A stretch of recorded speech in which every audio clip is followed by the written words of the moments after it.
free agency frenzy. Looking for a big-time target. It all starts right now. Who goes where? Big play, Trey. Shaheed to the end zone. Dollars, then I make it reappear like a magic trick. More Murray magic. Big time play by Zero. Get to the money mentality. Let us not forget Ken Walker III. Wow. Marshawn Lattimore, absolutely textbook. Malik Willis doing it all. Get money. Big catch by Big Mike. Get to the money. Living good, living loud, living fabulous. Cousins dropped in a bucket. An explosive run from Travis Etienne. It's a sack for Devin Bush. He's having a day. Money players, money time.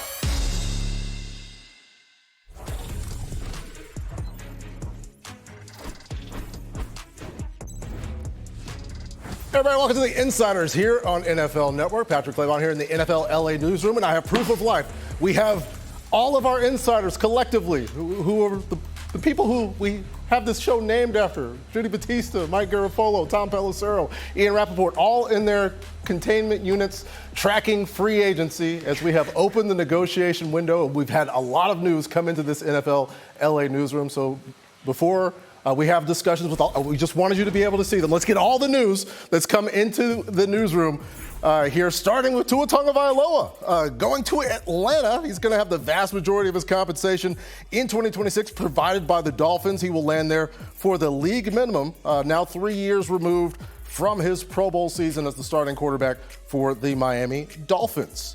And new Dolphins head coach, speaking of the Dolphins, Jeff Hafley, will be reunited with former Packers backup quarterback Malik Willis, Greg Rosenthal's top free agent of 2026. It's a 3-year deal with $45 million guaranteed. Could be worth up to $67.5 million. So the new shape taking place there in South Florida. And what will take some time to get used to, speaking of the state of Florida, Mike Evans' time as the Tampa Bay Buccaneer has come to an end for now signing a 3-year deal with the San Francisco 49ers. Not the biggest money wideout deal on the day, though, because we don't need jersey swaps or photoshops for Alec Pierce. He's going to stay in Indianapolis. The Colts came to an agreement on a 4-year deal with $60 million guaranteed for one of the league's top deep threats who got more usage elsewhere on the field last season, and a breakout season for him, as well as the Colts offense. And that trend, if him getting used more elsewhere, might continue as the Colts' former top target, Michael Pittman Jr., was traded to the Pittsburgh Steelers, agreed to a 3-year deal after that trade. The trade was described as a late-round pit swap, so Michael Pittman Jr. going to the Pittsburgh Steelers. And also, we've got a Super Bowl MVP. Well, no, more Kansas City Chiefs news. 11-time Pro Bowler Travis Kelce and the Chiefs agreed to terms on a new deal. Kelce will be back for season 14 in Kansas City, flirting with the idea of retirement earlier, flirting with the idea of playing elsewhere. He's going to stay, and there's the Super Bowl MVP. Kenneth Walker III agreed to terms on a 3-year contract worth up to $45 million. He's going to get $28.7 million guaranteed. He will be in the backfield, of course, with another Super Bowl MVP and Patrick Mahomes whenever he is able to come back and play healthy after the torn ACL that came late in the 2025 season. After a solid finish to his 2025 season in Philadelphia, a push to keep Jaelan Phillips there comes up short. He agrees to a deal worth up to $120 million in Carolina. The Eagles had the #1 scoring defense in the league after acquiring Jaelan Phillips in that deadline trade a season ago. A lot of moves around the NFL coming in to the newsroom on the day. One of many reunions between coaches and former players elsewhere. Isaiah Likely reunited with John Harbaugh in New York for a 3-year deal where if everything goes right, they can get up to $47.5 million. And the Giants also getting some help on the defensive side of the ball. Former Bill and Bear Tremaine Edmonds gets the deal to go to East Rutherford with around $24 million guaranteed. Those stories, just a taste of what we've had come into the newsroom today. For more insight, let's get to our insiders. Tom Pelissero, take it away. Patrick, thank you very much, and welcome inside with the Insiders. Alongside Ian Rappaport, Judy Batista, and Mike Garafolo, I am Tom Pelissero. To give you an idea of exactly how this day goes, literally in the time it took Patrick Claybon to recap the day's news, the Raiders have signed not one but two linebackers. The latest one just minutes ago, former Packers first-round draft pick Quay Walker has agreed to terms, according to me and Ian. That deal negotiated by Kyle McCarthy and Todd France at Athletes First. A big deal coming for Quay Walker with the Raiders, who also added Nakobe Dean, the former Eagles linebacker here. We knew Las Vegas had a ton of resources, a ton of money to spend. They are investing in that linebacker group. We will continue on this 2-hour edition of The Insiders to bring you all of the news, all of the deals that get done in real time. But let's go back to something that we reported an hour or so ago. It is, as Patrick mentioned, Tua Tagovailoa headed to the Atlanta Falcons on a one-year minimum contract. Why the minimum? Because the Dolphins owe Tua Tagovailoa $54 million fully guaranteed. That is subject to offsets, meaning that the Dolphins will pay him about 53, Ian, and it was all about nothing to do with money. It was about the best football spot for Tua. Atlanta always made sense. Why was that the Falcons guy? Yeah, Atlanta was looking for the best lefty quarterback they could possibly find. No, they weren't. They did find one, though. The only free agent lefty quarterback out there, someone who could come in, get the first-team reps while Michael Penix Jr. recovers from a torn ACL, someone with starting experience, who has been at various times the franchise quarterback for the Miami Dolphins. In fact, was last year until he got replaced by Quinn Ewers, the promising young quarterback in Miami. So Tua can come in for basically no money, because remember, they're still paying $10 million to Kirk Cousins, still dealing with his cap hit, and come give that experience and the depth to the quarterback room that they have badly needed. If Michael Penix is ready for the season, no big deal. Tua can come in and potentially be the backup or compete, or we'll see. If he is not ready, Tua can come in and start, no big deal as well. This is about depth and strengthening the room, and the fact that Tua can get all those reps as he looks to rebuild his resume, that helps as well. It's a really good spot for Tua to reset his career as well. They've obviously got lots of weapons in Atlanta. They have a coach who knows how to use a quarterback with his skill set, that he can move and throw the ball. I would point out, though, the brain trust in Atlanta has no personal investment in Michael Penix. They're not the ones who drafted him. So, yes, this is a contingency plan in case Michael Penix is not healthy. It is also competition for the starting job, because you have a starting caliber quarterback coming in to face a quarterback who is still on his rookie contract. And there are certainly people still in the Atlanta building who are not necessarily convinced that Michael Penix is a franchise quarterback type of guy. They're not sure he is the answer long term. So this is certainly an opportunity for Tua, whenever he gets on the field, whether it is to start the season or at some point during the season, to prove that he can be the starter for Atlanta going forward. And folks have pointed out, okay, you got a starter with injury issues. You've got Tua Tagovailoa, who's got concussion history.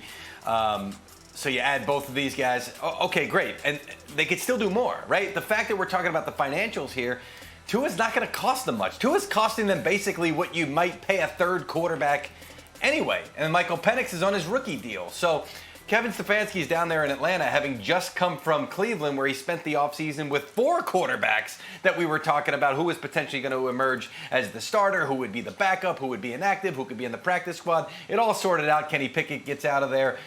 Joe Flacco, the starter to begin, but then they turn it over, and Dylan Gabriel and Shedeur Sanders. So, long story short, don't just sit here and say, okay, Tua Tagovailoa is going to take over. He's going to be the guy. Michael Penix may have to sit, or vice versa. This is something that I'm sure is going to play out over the offseason, perhaps into the season.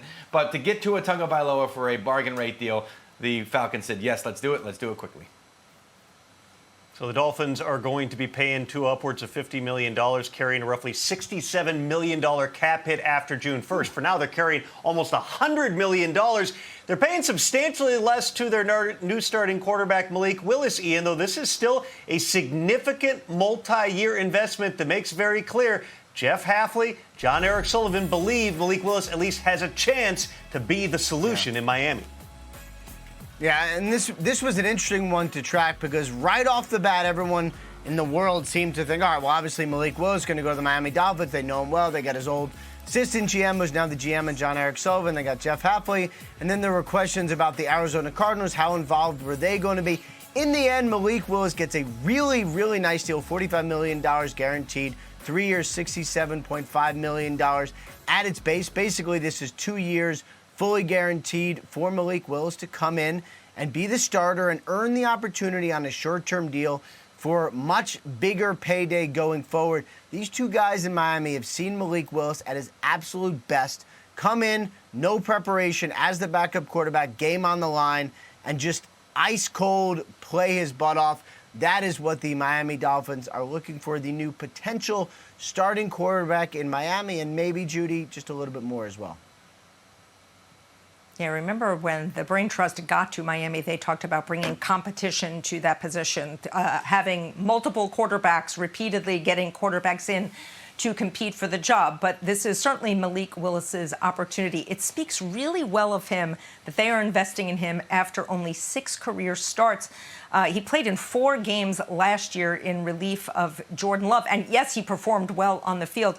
But that tells you what they must have seen in practice and in the meeting rooms and just around the building, all of the times that he wasn't on the field playing, that they are willing to make the investment in him and bring him in as the starting quarterback with so little experience on the field. This is a big opportunity for Malik Willis as the Dolphins reset their franchise and start over with a new coach, new general manager, new pretty much everything in Miami. A big opportunity for Malik Willis here. Yeah, if you look at it from the Dolphins' perspective, you get yourself a deal for a quarterback that's a reasonable price if he hits and if he becomes your starting quarterback. If he doesn't, then it's a deal that it's not going to cripple you, right? And at some point moving forward, you could move out from under it. It's in the low 20s, which, I mean, just a couple years ago, like that was the mid to upper portion of the quarterback market. Now it's a reasonable number that we're talking about. It is on top of everything they're paying Tua, but unlike the Cardinals, they were willing to do that and make that commitment here, and they wind up with Malik Willis.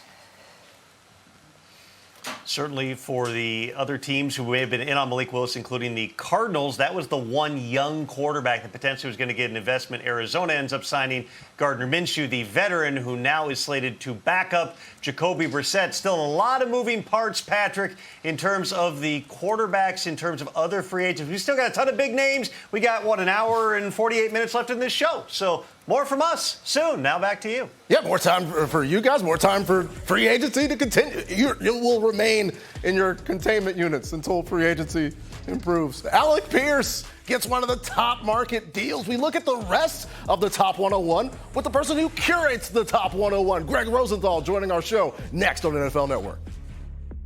Back here on the Insiders on NFL Network, here's what's coming in new today.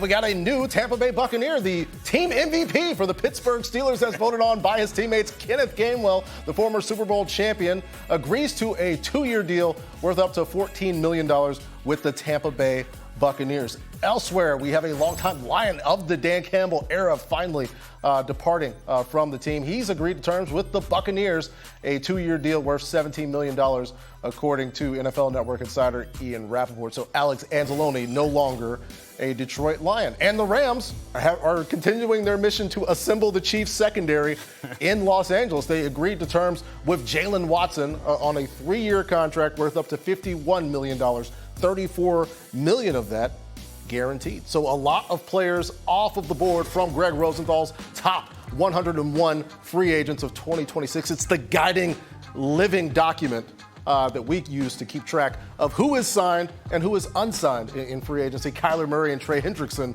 they're 1-2. So who better to have this discussion with the man who actually birthed the top 101 for all of us to enjoy this season? It is Greg Rosenthal. Thanks for spending time with us here on the Insiders, Greg. I want to start with the big deal for Alec Pierce and also a trade of Michael Pittman Jr. to the Steelers. How do you view the Colts wide receivers transaction? I feel like we made this happen. This was your vision for Alec Pierce, really. We always said no matter how good you think Alec Pierce is, he's probably better than that. And my vision's them all getting paid. Yeah, though, and he does. Look, like he's a guy who is averaging 1970s numbers out here. Like he's on the Don Coryell Chargers, averaging 22 yards per catch over the last couple of years. And what struck me about this is look, the cap is real sometimes. You can't sign everyone. They essentially chose Alec Pierce to be their number one big-time playmaker for the next handful of years while trading away a guy that used to be their number one receiver. And I just think of different visions of the team. Now Alec Pierce is that true number one. I like the group around him still with Tyler Warren and Josh Downs and Michael Pittman, this Steelers team, who didn't used to like spending money in free agency. They give him a brand new contract, and you put him next to DK Metcalf. That is a rugged-looking wide receiver group. They spend money on Jamel Dean. It's a different day in Pittsburgh, and it's a big bet on Alec Pierce and Daniel Jones in Indianapolis. Well, just a bet on Alec Pierce, who again has that explosiveness that we celebrate so much on our other programs that we are part of working on. It's NFL Daily. That's the important one. Yes, NFL Daily with Greg Rosenthal. This show, The Insiders with Greg Rosenthal. As we talked, Greg, about the cap being real, probably the most clear example of that is Mr. Buck himself, Mike Evans, heading out to San Francisco. I was amazed when you get Cade Otton signing back with the Bucs early in the day, and then Mike Evans leaves, and you hear, oh, this could be upwards of $25, $30 billion. No, it's up to $60 million, and I find this so fascinating because the 49ers are that team I have circled really for the rest of the week. We're trying to save some good content here on NFL Network for the rest of the shows this week, and Trent Williams' trade is hanging out there. I think they're going to add more key pieces, but it's a really interesting decision by Mike Evans at the end of what's a Hall of Fame career, maybe feeling like you didn't value me at the money that I expected, and I can go out to San Francisco, a team that has won a ton, and potentially be the final piece to go make a Super Bowl run. It's just interesting because the Bucs should be in that position too. I think it was a great move for San Francisco, and he fits what they do, kind of replacing what Juwan Jennings was, an upgrade for them. Yeah, it gives them something that they haven't had, and two guys on the field that have that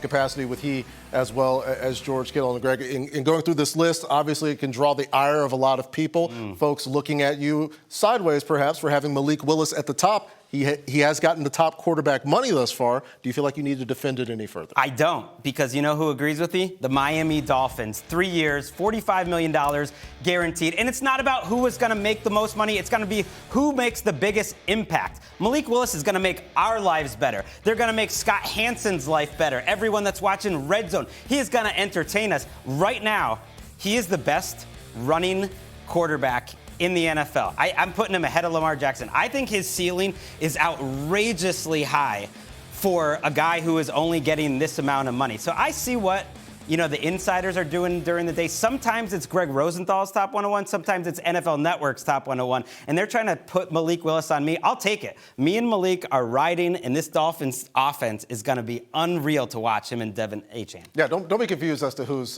top 101. It actually is. As far as 101, the number that Bengals got close to giving up to in halves and quarters in terms of total yardage. They get help on the defensive side of the ball. The whole Al Golden leading young players thing is in the past, they acquire two vets today. It's hard to say on a day where, Trey Hendrickson is still sitting out there, but I just love what the Bengals have done, and it's so different from how we usually are talking during free agency. Boye Mafe was one of my absolute favorite signings in free agency. And the report was that they went to the mat for Odafe Owe, who goes to the Commanders, and they end up signing Boye Mafe for significantly less money. I think he's better. I think he's more athletic. I think there's more to go. And then if you also look in the back end, they signed Brian Cook at safety, another one of those ex-Chiefs in the secondary that gets good money.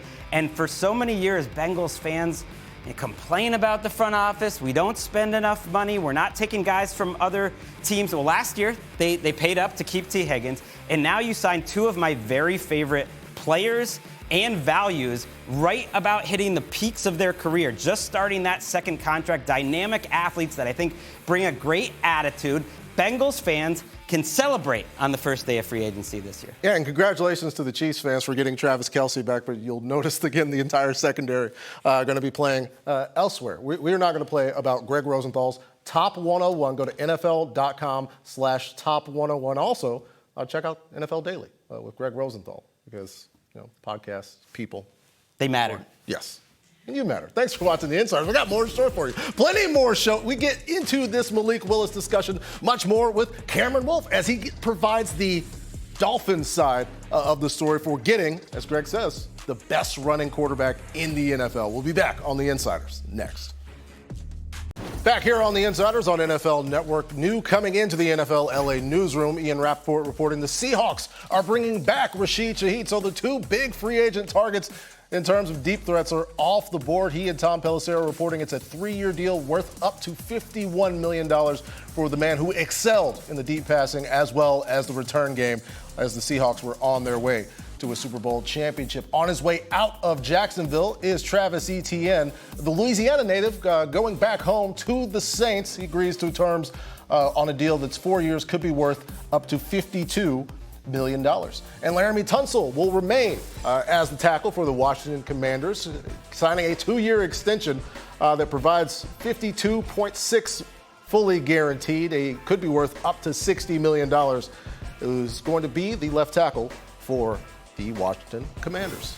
And as we told you at the top of the show, the Dolphins and Malik Willis agreed to terms on a 3-year deal with $45 million guaranteed. Could be worth up to $67.5 million as the former Tennessee Titan and former Packers backup quarterback will reunite with his old defensive coordinator in Jeff Hafley in South Florida. For more on the Fins, let's get to Cam Wolf, who covers the team there in South Florida. Cam, the reaction has to be pretty excited as Jeff Hafley and Malik Willis will be reunited.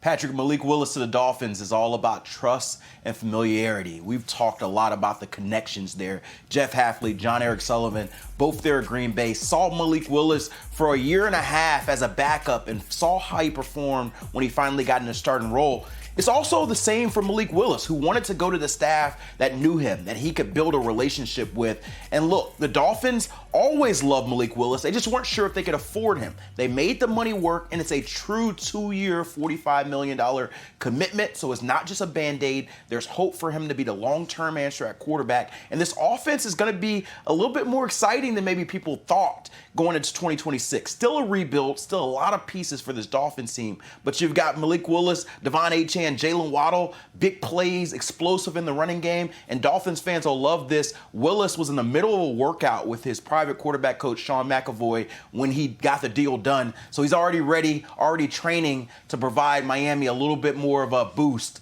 from maybe what they thought going into 2026. A boost in positivity as well as looking away from the past, but it's not too hard and not too far to look away to a big part of that pass is the Dolphins are going to be providing the vast majority of the compensation for Tua Tagovailoa the next couple of years as he will be headed to Atlanta. Yeah, for Atlanta, this is a no-risk deal for them. They get to sign Tua Tagovailoa on the minimum. This will happen later on in the week. The Dolphins officially will release Tua Wednesday or Thursday, so maybe Thursday or Friday you'll see the Falcons officially sign Tua. And look, talking to people there, my understanding is this could be an open competition between Tua and Michael Penix. They believe the competition will be good for both guys, maybe creating some urgency for Michael Penix as he comes back from that torn ACL. The hope and expectation is he's on track for week 1, but when he's healthy, he's going to have a motivated Tua that's potentially pushing him. 2 lefties in the building, which will help them provide insurance for each other. They both have had injury question marks, but for the Falcons fan base, expect training camp. Tua versus Michael Penix. Who gets the starting job? My understanding is Kevin Stefanski, the head coach, did give Penix a heads up when they brought Tua in, but the message is get ready to come and compete, and Michael Penix is ready for the opportunity. So it's going to be a lot of eyeballs on Atlanta in a big offseason for both quarterbacks. Yeah, regardless how people feel about the circumstance with Tua Tagovailoa, a experienced starter who we have seen had success in the NFL. Cam Wolf with the latest on the Dolphins in their offseason here in 2026. We had a trade before the free agency negotiation window opened. The Cowboys acquiring Rashan Gary from the Packers in exchange for a 2027 4th-round pick as the Dallas Cowboys, in need of defensive help, get a little bit from the Green Bay Packers in another player exchange. Albeit not the one that moved the needle in the way that we saw that one at the start of the 2025 season. For more on the Cowboys and this trade, it's Jane Slater as they get some much needed help, Jane, on the defensive line. But Patrick, Cowboy fans are so greedy. They want more. They want to make sure they get another edge. I keep getting asked, is Trey Hendrickson next? I think there's some concern about Trey Hendrickson's injury history, and so right there, That's not really feeling like it's in the mix right now. But as I was told, there's a lot of excitement about the edge market in the draft this year. I know. People say they want a veteran there. But remember, they have 2 first-round picks this year. So an opportunity to go and get a guy right now. As it was described to me, someone told me, we have addressed a big need with Rashan Gary. We'll look to add if anything makes financial sense. They add that they're not doubling down on a free agent high-dollar edge. So there is your answer there. But there was one thing that made them excited today, the fans. They addressed the safety position. Jaelan Thompson, a 27-year-old safety from Arizona, 3 years, $36 million. I got so much strong feedback from inside the building about this one. I was told he's a single high guy off the hash, doesn't get fooled. He tackles well. He can play underneath as a robber. They love his coverage skills, his position flex. He understands the system, and he can help the defense become more multiple and predictable. The other thing that the Cowboys fans are clamoring for, and I agree, they have to address this, is linebacker. Now, can you address that in a draft? They want to see it be a veteran guy. There was 2 guys that the Cowboys were very interested in, but here in the last 30 minutes, we saw another team get active, and they took them both off the board. That was Kenneth Walker, and that was also Nakobe Dean. So what's next, the Cowboys fan to cry? Well, Patrick Queen is in the mix. Devin Lloyd is another, but I'm told they are nowhere close on the Lloyd thing, but they are at least poking around. What about Fred Warner? Was told nope. Andre Greenlaw? Nope. So we'll see if that changes, but I'm doing my due diligence for all the fans. And we appreciate that, Jane, not just for the fans, but for us. But if we could get the Cowboys front office, the fans, and Jane all united in a place where everybody could heal and feel good about free agency here in 2026. Jane Slater. Group therapy. Come, I'll give you a hug, Cowboys fans. Come here.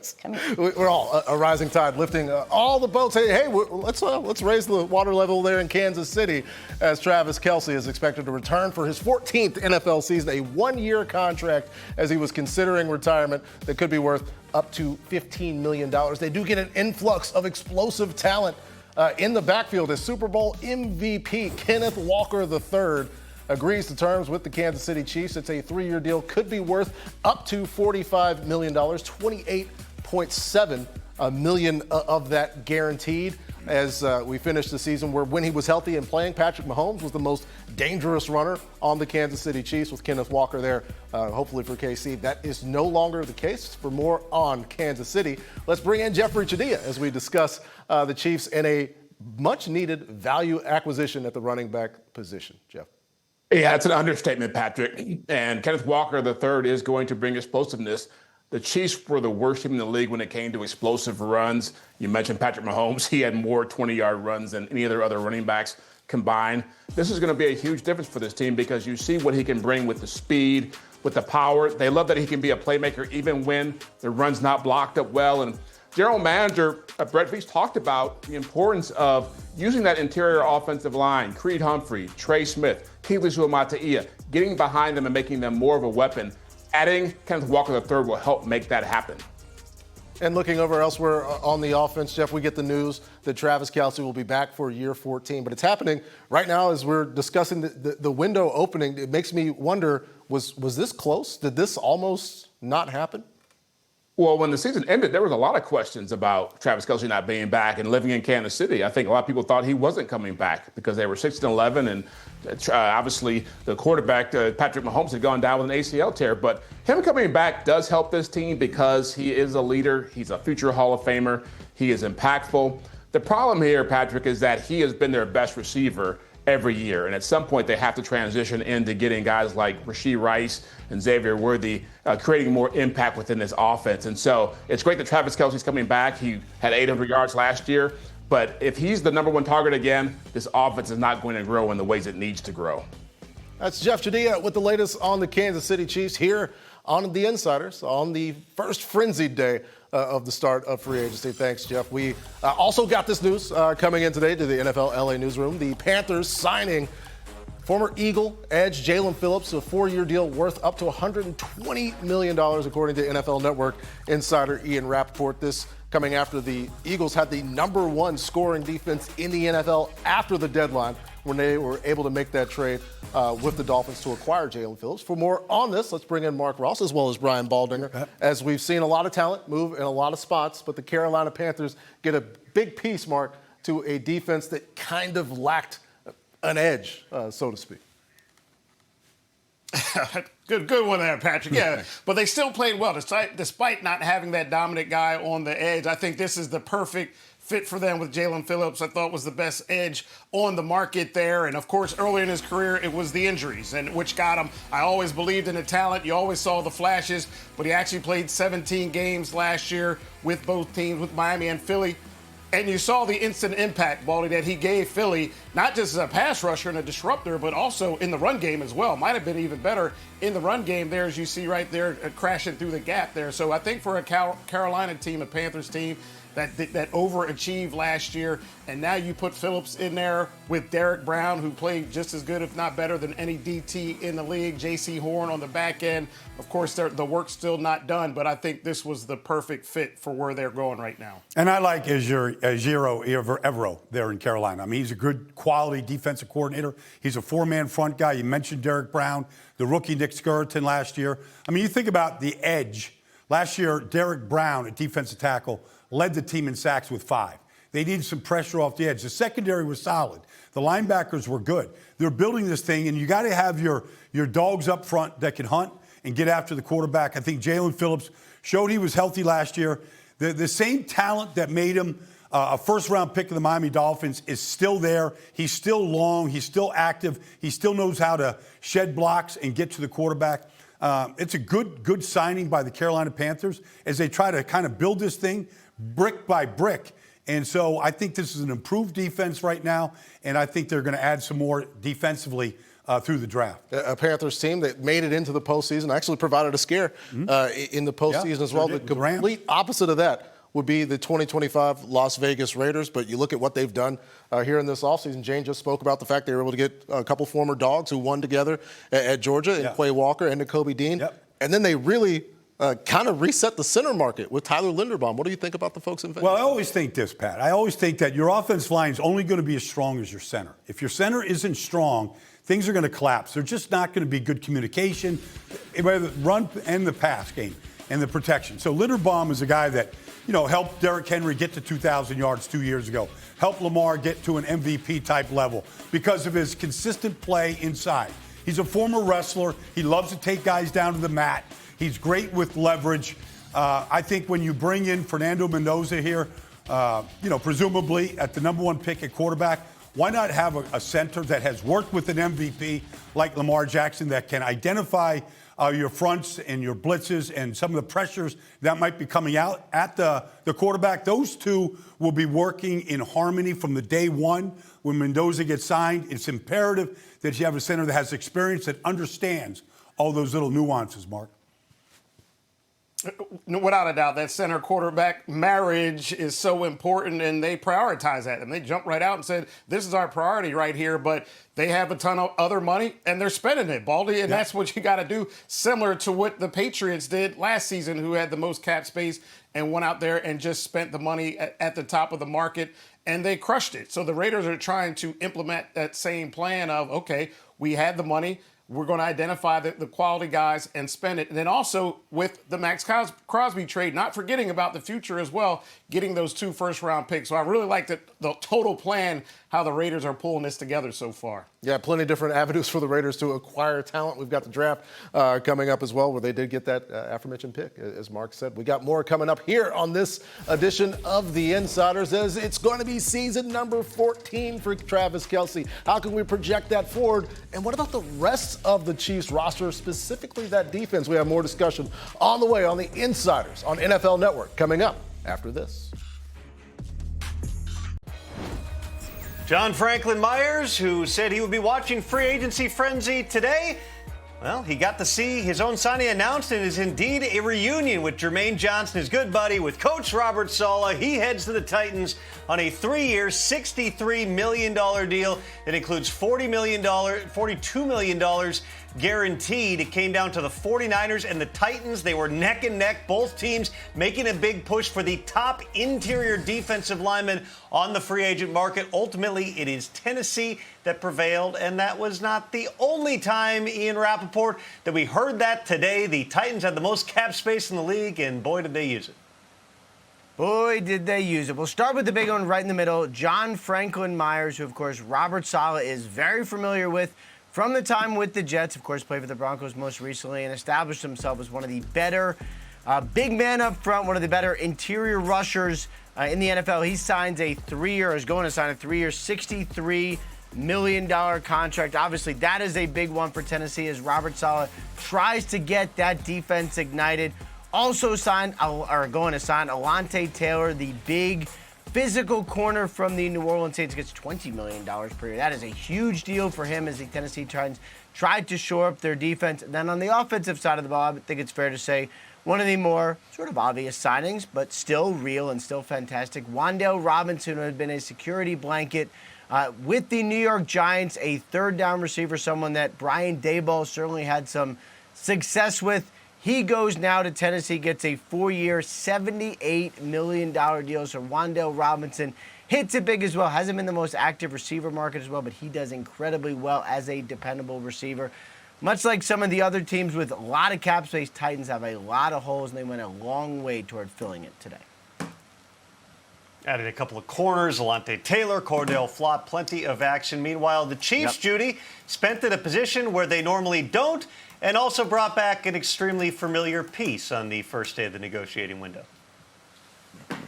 Right, so let's start with the familiar piece. You may have heard of Travis Kelce. He is returning for his 14th season.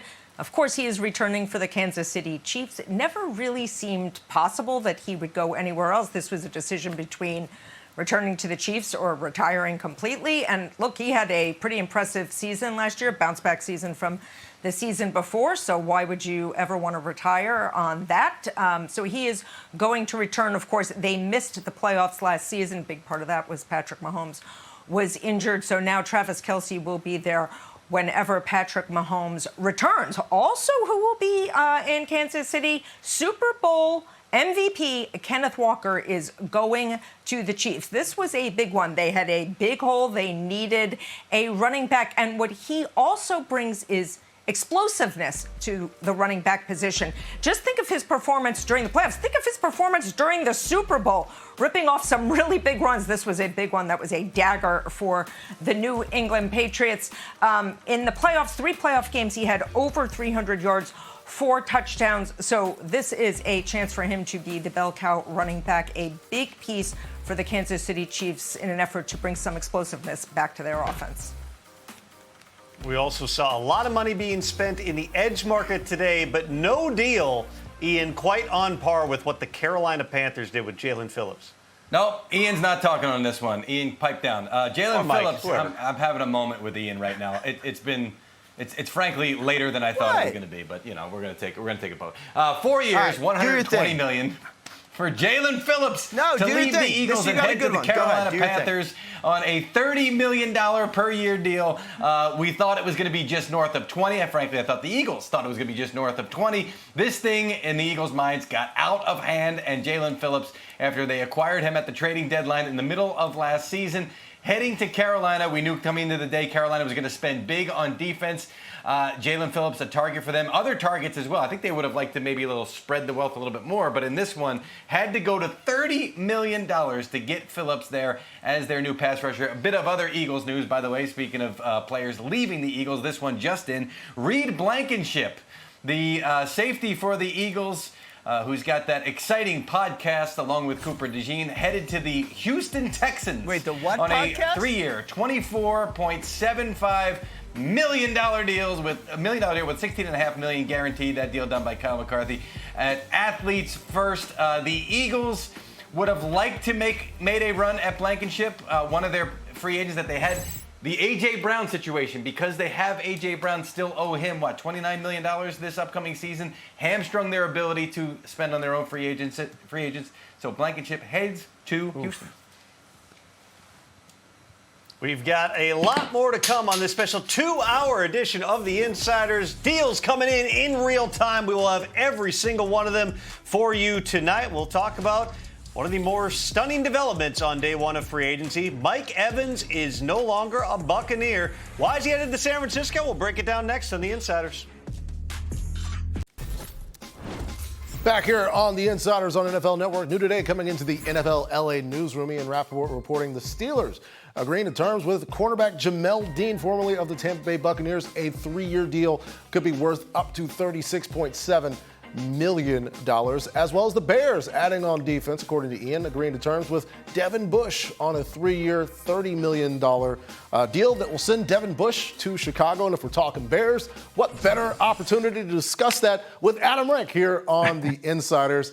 Rank, just your general thoughts on what the Bears have done thus far. Hey, man.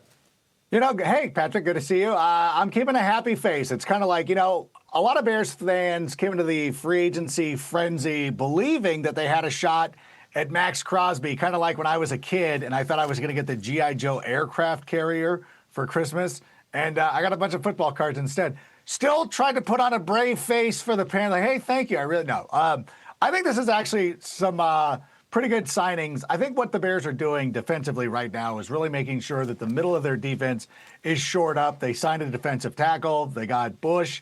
And, of course, they went out there and they got Kobe. So I think it's straight up the middle. They want to be strong up there, want to stop the run and make sure that they're forcing teams to pass. So I really like this strategy that they're going after right now. And, of course, we've got the Fantasy Live free agency fallout edition coming up with me and you, Rank, as well as Marcus Grant, and the whole cast of our show coming up on March 18th. But let's take not just a fantasy look, but a football look at Mike Evans in the other Bay Area as a San Francisco 49er. I really like this move. I was on was it the Inside? No, this is the Insiders Now. What show was I on? That was Free Agency Frenzy. Whatever it was, whatever show it was. I'm like, what would be a great place for Mike Evans if he doesn't stay in Tampa Bay? It would be San Francisco, because him and Ricky Pearsall, I feel like, will be a pretty good duo, and I think there's an opportunity for targets. That's what we're looking for. From a fantasy perspective, we're looking for targets. I think if you're the 49ers, you're looking for a reliable option that whenever Brock Purdy gets into trouble, he has somebody to rely on. Obviously, Christian McCaffrey is huge in that respect, but you bring in Mike Evans, too. I think the 49ers are loaded up for another playoff run. Yeah, and we're just looking for options, period, in Las Vegas after the 2025 season. They get some talented defenders in Quay Walker and Nakobe Dean. They get a big deal for Tyler Linderbaum. What do you think the desert opportunity looks like next year, Rick? I really like what the Raiders have done so far. I just say, go out and finish the job. Don't be like the Fountain Blue, which stayed like as an empty shell for 10 years. Go out there and finish the job. I think Tyler Linderbaum is going to be a great addition to them in this offensive line. And what you really want to do is make sure you're going to be protecting Fernando Mendoza. I know there have been reports that they've thought about bringing in a veteran to start, which I would say it's a mistake. Like, if you think about what the Commanders did 2 years ago, getting to the NFC Championship game with a rookie quarterback last year, and Ben Johnson's first year in Chicago, they went to the divisional round. There's no reason for the Raiders not to go all in. Finish the job. Don't sell off the parts to the plaza. Finish the job.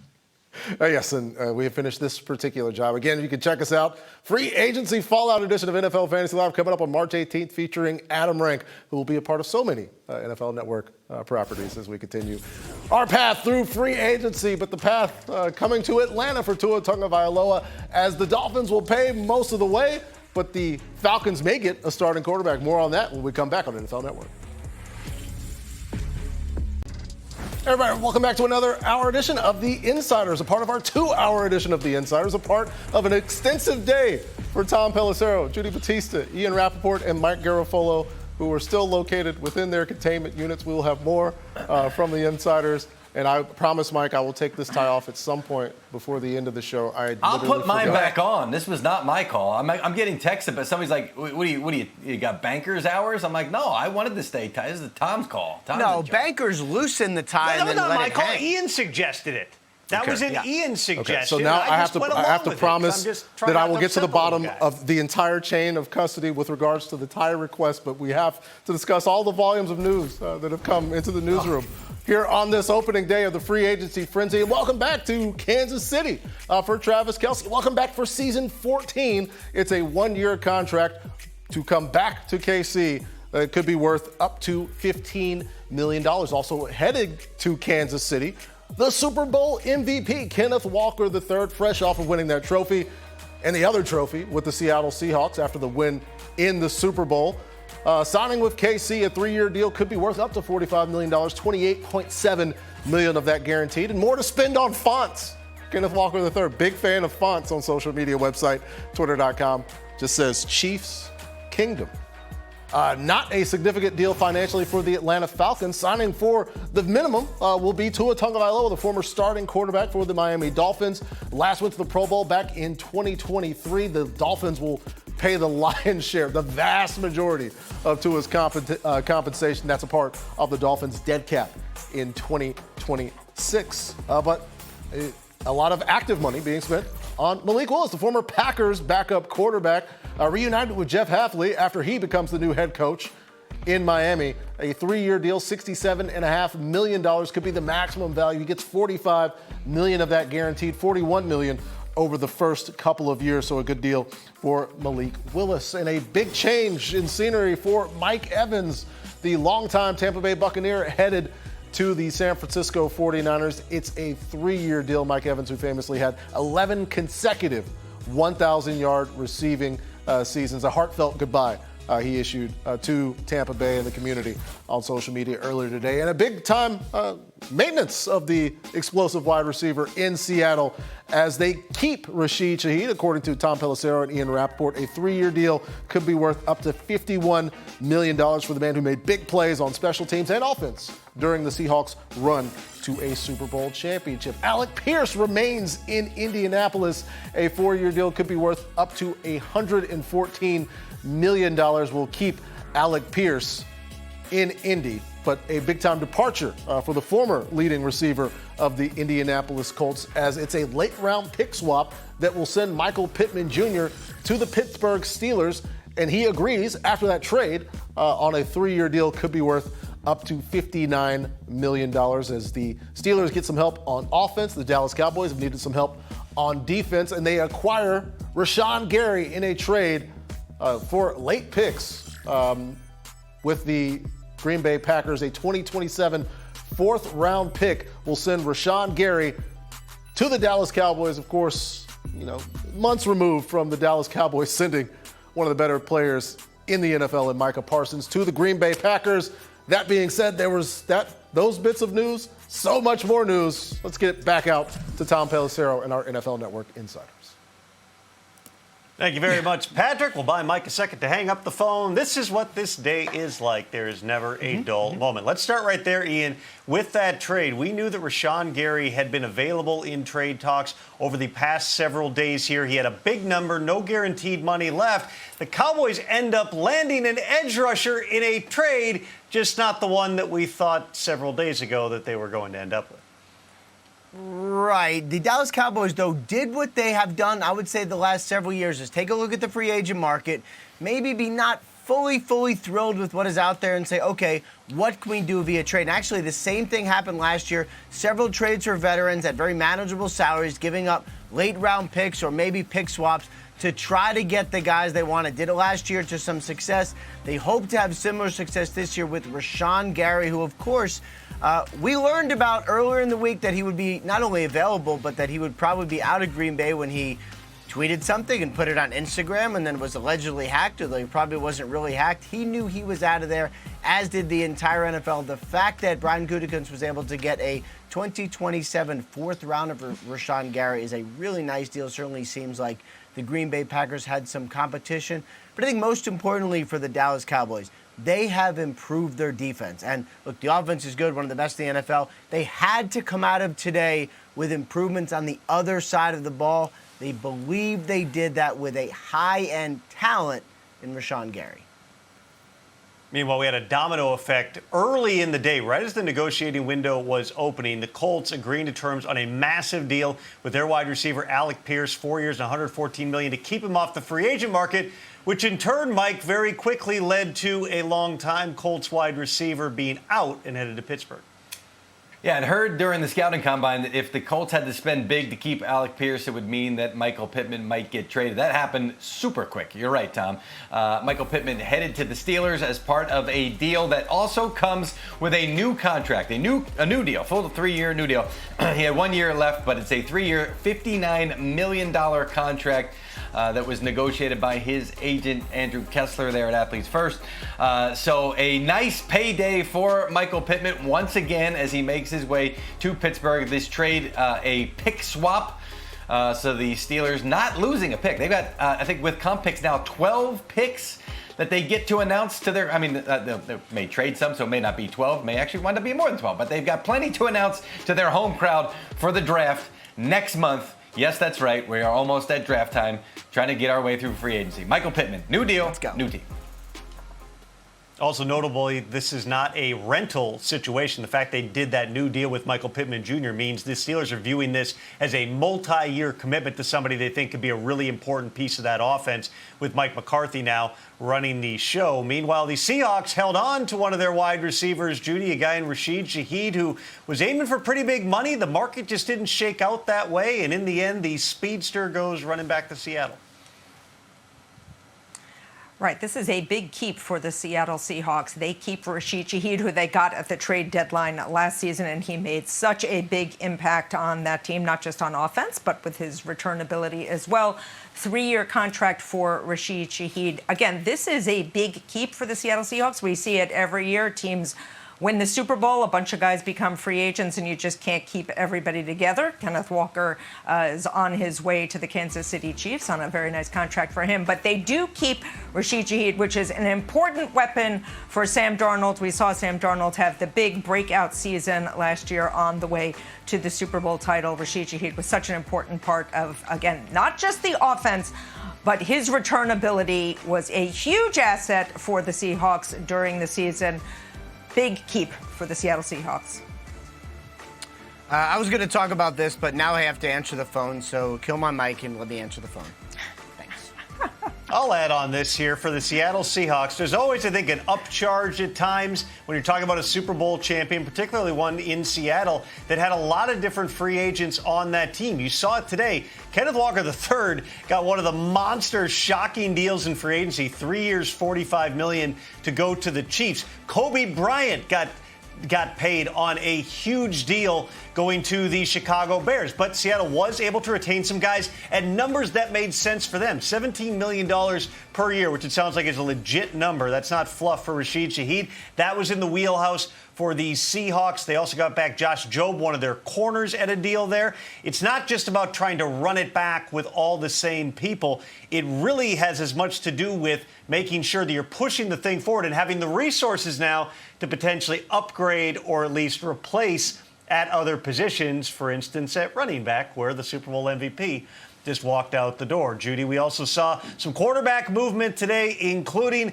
the Miami Dolphins in a move that I can only say was probably the worst kept secret in the league. The only question was the number going to be at a place where the Dolphins could handle it? It ended up being that, and that's why Malik Willis is down now in Miami. The Dolphins convinced some folks that Quinn Ewers was going to have a chance to compete for the starting job after finishing the season as the Dolphins starter. And everybody said, well, Dolphins aren't going to spend. I know you're connecting Malik Willis. Well, you know what?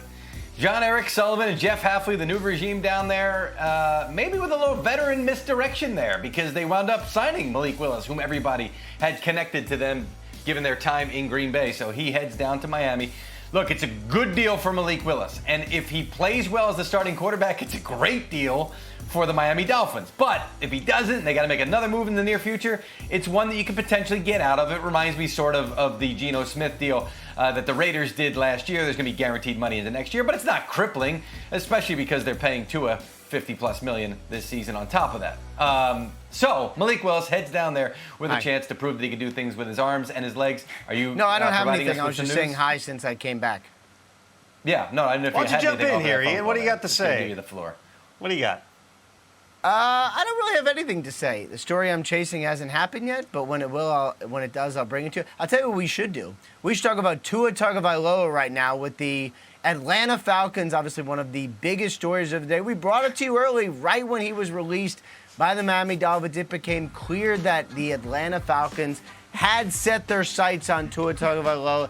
He had some of those conversations today with members of the Falcons brass just to kind of make sure that everyone was on the same page, get some familiarity there. But, you know, this one makes sense, I think, from a value standpoint and just from a experience standpoint, right? I mean, Tua has done it. He has been through it. He has started.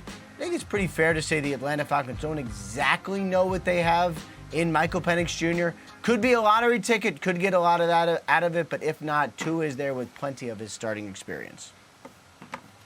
Tua Tagovailoa was making $54 million this season, regardless of where, even if he played football. So he was able to make a purely football decision, going to Atlanta, a building in which he has played well, with the likes of Bijan Robinson and Drake London and Kyle Pitts. Makes a ton of sense. It is interesting when you think about who's paying him. The Dolphins still owe Tua about $53 million. The Falcons, because of the offsets, get him for the minimum around $1 million. The cap hits, by the way, for the Dolphins quarterbacks right now, Tua is counting $99.2 million in the salary cap. It'll be about $67 after June 1st. Malik Willis, their new quarterback of Miami's cap hit this year, $8.75 million. Judy, in your backyard, the New York Giants also had an active first day of free agency.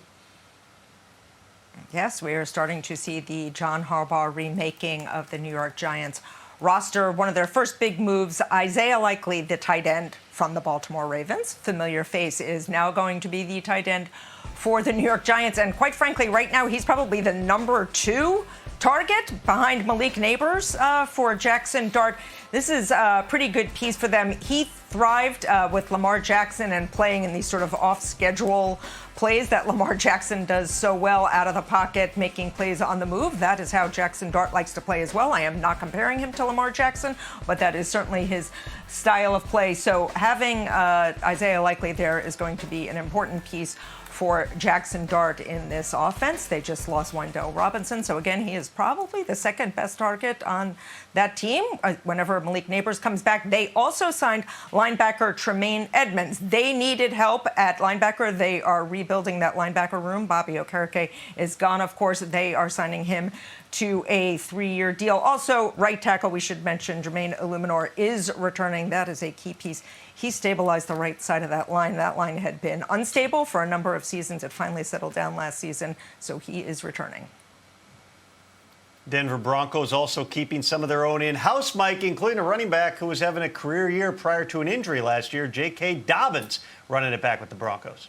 Injury's been the story for J.K. Dobbins, a 2-year contract. I believe he was the one that broke the story on this one, said home with a little heart to return back to Denver and in the backfield for Sean Payton, a backfield that sometimes they ride the hot hand, but R.J. Harvey being the young guy that certainly Sean Payton likes. There is a thought that if Alvin Kamara pops free, which given the Travis Etienne deal down there, the thought is that he will, that maybe there'll be a reunion of sorts and Kamara could join those folks in Denver as well. We'll see how that all plays out. But for now, J.K. Dobbins back on a 2-year contract. Odafe Owe is another one we want to talk about. The former Ravens pass rusher who got traded mid-season to the Chargers, now back in the DMV. A 4-year, $100 million deal. Odafe Owe. As Tom said earlier, if you can rush the passer, that's a good thing. If you can throw the football or be the guy that disrupts the guy that throws the football, that's how you get paid in this league. So Odafe Owe, $25 million per year deal to head to Washington, which also added to their defensive line by bringing back Tim Settle, a former 5th-round pick of theirs, on a 3-year, $24 million deal. Settle coming off a foot injury, but Washington and a few other teams who had interest believe they have some good football left and can get back healthy. What is Tom going through? Is he checking all his notes? You got something there, Tom? 797, I believe, is the total number of signings we have had since the negotiated window opened about 7 hours ago. What? Patrick, I think we had a good chance to get over 800 Wow. by the time this show is over. Back to you.